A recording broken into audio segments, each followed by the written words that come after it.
कि छोड़ी के हमके अरे नौकरी करेला कितना रुपया तू पढ़ाई के दौर में ही सीखनी हम संगीत सीखे के देखी जेके जौन पसंद बाटे उ गावेला, लेकिन हम तो यही कोशिश करब कि हम वैसन गाना नहीं गाई, लेकिन हम तो यही कोशिश करब कि हम। नमस्कार, हम बानी दिलीप दीवाना युवा कवि रउआ देख रहल बानी भोजपुरिया माटी के लाल। आज हम पहुंचल बानी कुशीनगर जिला के सेवरही क्षेत्र के गाजीपुर पंचायत में, और हमारा साथ में जो बाएं साइड में बैठल बानी यहाँ के बाएं साइड में जो बैठल बानी स्टेज स्टार गायिका नम्रता राय जी। यहाँ से तमाम बातचीत हुई अपना भोजपुरी माई भाषा के ऊपर। सबसे पहले राउर स्वागत बा गाजीपुर पंचायत के जनता के तरफ से और भोजपुरिया माटी के लाल के तरफ से। नमस्कार, प्रणाम। हम भोजपुरी गायिका नम्रता राय आप सभी भोजपुरिया समाज के तहे दिल से हम पाँव छू के प्रणाम करतनी जी। पहिल का सवाल बा कि भोजपुरी गायिका के क्षेत्र में राउर आइडियल के बा, राउर आदर्श के बा? हमार आइडियल बानी हमार अंकेश भैया, अंकेश इंटरटेनमेंट, जिसके द्वारा भाई हम बहुत छोले बानी, वो हमार बहुत मदद कैले बानी। और आगे आप पूछब तो हम बताएब कि हम कैसे वहाँ। अगला सवाल बा कि जी हम अपने कुशीनगर जिला के रहे वाला बानी जी। अगला सवाल बा कि राउर कैरियर गायकी के क्षेत्र में कहाँ से शुरुआत हुई, कौन सन में? हम 2014 से गायकी कैनी, फिर बंद कर देनी 2016 में। फिर अचानक 6 साल के बाद हमरे अंदर बहुत ऊर्जा आयल, तो हम अंकेश भैया के लगे फ़ोन कैनी कि अंकेश भैया हमरा के रूरा आगे बढ़ाई, हमरे कहे वहाँ के बहुत आगे बढ़ोनी। जी बिल्कुल। अगला सवाल बा कि राउर शिक्षा दीक्षा कहाँ भइल, कौने स्कूल में? हमार शिक्षा दीक्षा भइल कुशीनगर जिला में इंटर कॉलेज में। हम MA करके छोड़ देनी।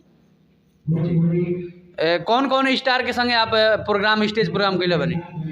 वो तो आप लोग यूट्यूब पे देखब, जब नम्रता राय डालब तो आप लोग देखबे करब। शिल्पी राज जी बहनी, गोलू राजा जी बहनी, अनुपमा दीदी बहनी, निशा दीदी बहनी, बहुत ऐसा तमाम कलाकार बनी जा जेकर संगे हम स्टेज शो कैले बनी जी।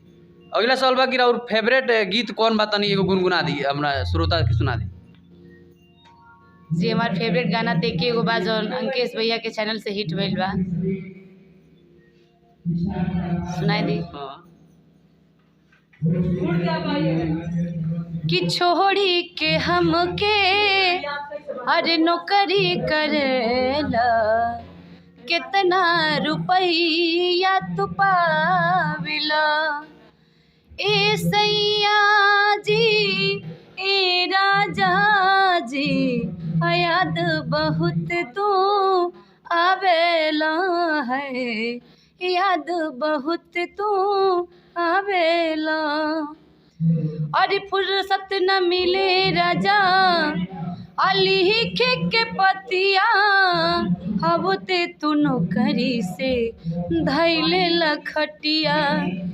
अरे जैसे जंगल बिचे अरे कोह के कोयलिया, ओइसे हमें कोह कावेला हो, ओइसे हमें कोह कावेला। जी बहुत खूब यहाँ के गाना लागल।